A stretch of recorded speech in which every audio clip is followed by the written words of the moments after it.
मैं यही कहना चाहता हूं कि केंद्र सरकार एक तरह से, प्रधानमंत्री जी खासतौर एक तरह से पिता समान होते हैं। जैसे परिवार में पिता होता है, पिता समान होते हैं।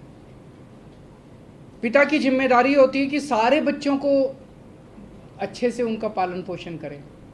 अगर दिल्ली में आम आदमी पार्टी की सरकार है तो वो हमारे भी प्रधानमंत्री हैं, हम भी उन्हीं की तरफ देखते हैं।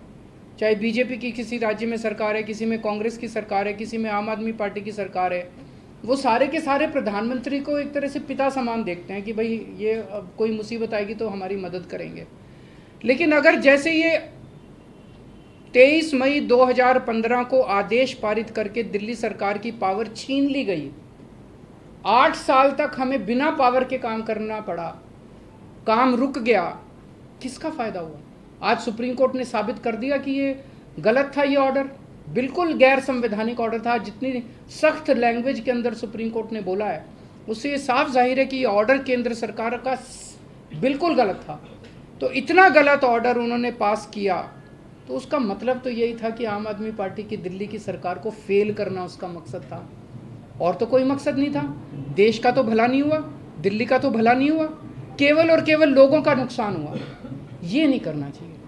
चुनाव में लड़ते हैं, राजनीति कर लो, चुनाव में एक दूसरे को जो बोलना है बोल लो, लेकिन चुनाव खत्म होने के बाद चाहे कोई बीजेपी की सरकार है, चाहे कांग्रेस की सरकार है, आम आदमी पार्टी की, हम सबको मिलके काम करना चाहिए। अब उनसे यही निवेदन है, यार अब हमें काम करने दो, इतना टाइम तो खराब कर दिया। अगर आपने दिल्ली पे राज करना है तो दिल्ली के लोगों का दिल जीतो ना, कि अगली बार आम आदमी पार्टी को वोट ही ना दें लोग। ऐसा काम करो, मतलब काम में टांग क्यों उड़ा रहे हो? जब तक हमारी सरकार है हमें काम करने दो, कल तुम जीत लेना, तुम काम कर लेना, टांग तो नहीं अड़ानी चाहिए। एक लीन एंड थिन गवर्नमेंट तैयार की जाएगी, lean, thin, responsive, compassionate and accountable government.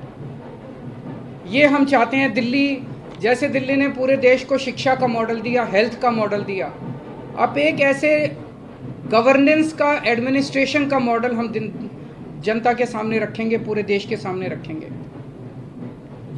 मैं देखता हूं कि कई ऐसी पोस्ट्स हैं जिनकी जरूरत नहीं है। उनमें कोई भी कर्मचारी या अधिकारी बैठ के जनता की 4 अड़चनें ही लगाता है, अगर वो ना रहे तो ज़्यादा अच्छा रहेगा। तो ऐसी पोस्ट्स को चिन्हित करके या तो उन्हें खाली छोड़ा जाएगा या उन्हें अबॉलिश कर दिया जाएगा। जहाँ जहाँ ज़्यादा पोस्ट्स की ज़रूरत है वहाँ ज़्यादा पोस्ट्स क्रिएट की जाएंगी। जहाँ जहाँ लोगों को ज़रूरत है वहाँ ज़्यादा पोस्ट, जैसे अब इतने मोहल्ला क्लिनिक बना रहे हैं तो जब डॉक्टर्स की ज़रूरत है, पैरामेडिक्स, वहाँ और क्रिएट किए जाएंगे।